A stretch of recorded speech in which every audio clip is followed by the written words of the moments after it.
Matthew 5. The Sermon on the Mount.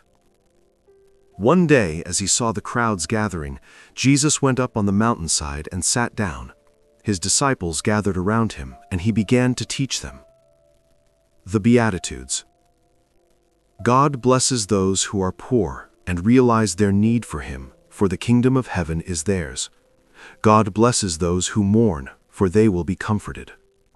God blesses those who are humble, for they will inherit the whole earth. God blesses those who hunger and thirst for justice, for they will be satisfied. God blesses those who are merciful, for they will be shown mercy. God blesses those whose hearts are pure, for they will see God. God blesses those who work for peace, for they will be called the children of God. God blesses those who are persecuted for doing right, for the kingdom of heaven is theirs. God blesses you when people mock you and persecute you and lie about you and say all sorts of evil things against you because you are my followers. Be happy about it. Be very glad, for a great reward awaits you in heaven. And remember, the ancient prophets were persecuted in the same way. Teaching about salt and light. You are the salt of the earth. But what good is salt if it has lost its flavor? Can you make it salty again? It will be thrown out and trampled underfoot as worthless. You are the light of the world, like a city on a hilltop that cannot be hidden. No one lights a lamp and then puts it under a basket. Instead, a lamp is placed on a stand where it gives light to everyone in the house. In the same way, let your good deeds shine out for all to see, so that everyone will praise your heavenly Father. Teaching about the law. Don't misunderstand why I have come. I did not come to abolish the law of Moses or the writings of the prophets. No, I came to accomplish their purpose. I tell you the truth. Until heaven and earth disappear, not even the smallest detail of God's law will disappear until its purpose is achieved. So if you ignore the least commandment and teach others to do the same, you will be called the least in the kingdom of heaven. But anyone who obeys God's laws and teaches them will be called great in the kingdom of heaven. But I warn you, unless your righteousness is better than the righteousness of the teachers of religious law and the Pharisees, you will never enter the kingdom of heaven. Teaching about anger. You have heard that our ancestors were told, "You must not murder. If you commit murder, you are subject to judgment." But I say, if you are even angry with someone, you are subject to judgment. If you call someone an idiot, you are in danger of being brought before the court. And if you curse someone, you are in danger of the fires of hell. So if you are presenting a sacrifice at the altar in the temple, and you suddenly remember that someone has something against you, leave your sacrifice there at the altar.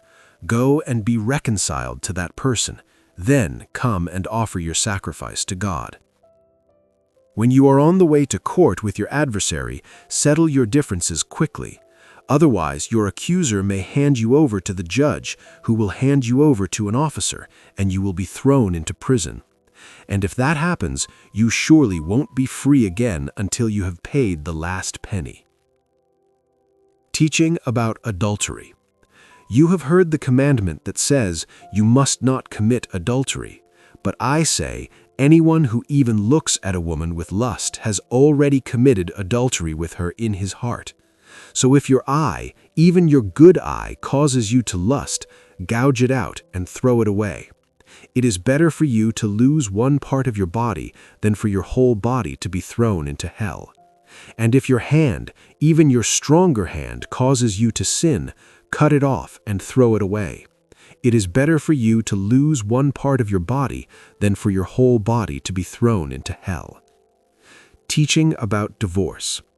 You have heard the law that says a man can divorce his wife by merely giving her a written notice of divorce.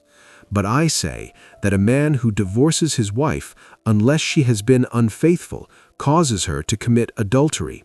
And anyone who marries a divorced woman also commits adultery. Teaching about vows. You have also heard that our ancestors were told, "You must not break your vows. You must carry out the vows you make to the Lord." But I say, do not make any vows. Do not say, "By heaven," because heaven is God's throne. And do not say, "By the earth," because the earth is his footstool. And do not say, "By Jerusalem," for Jerusalem is the city of the great king. Do not even say, "By my head," for you can't turn one hair white or black. Just say a simple, "Yes, I will," or "No, I won't." Anything beyond this is from the evil one. Teaching about revenge. You have heard the law that says the punishment must match the injury, an eye for an eye and a tooth for a tooth. But I say, do not resist an evil person. If someone slaps you on the right cheek, offer the other cheek also. If you are sued in court and your shirt is taken from you, give your coat too. If a soldier demands that you carry his gear for a mile, carry it 2 miles. Give to those who ask, and don't turn away from those who want to borrow. Teaching about love for enemies. You have heard the law that says, "Love your neighbor and hate your enemy." But I say, love your enemies. Pray for those who persecute you. In that way, you will be acting as true children of your Father in heaven. For he gives his sunlight to both the evil and the good, and he sends rain on the just and the unjust alike. If you love only those who love you, what reward is there for that? Even corrupt tax collectors do that much. If you are kind only to your friends, how are you different from anyone else? Even pagans do that. But you are to be perfect, even as your Father in heaven is perfect.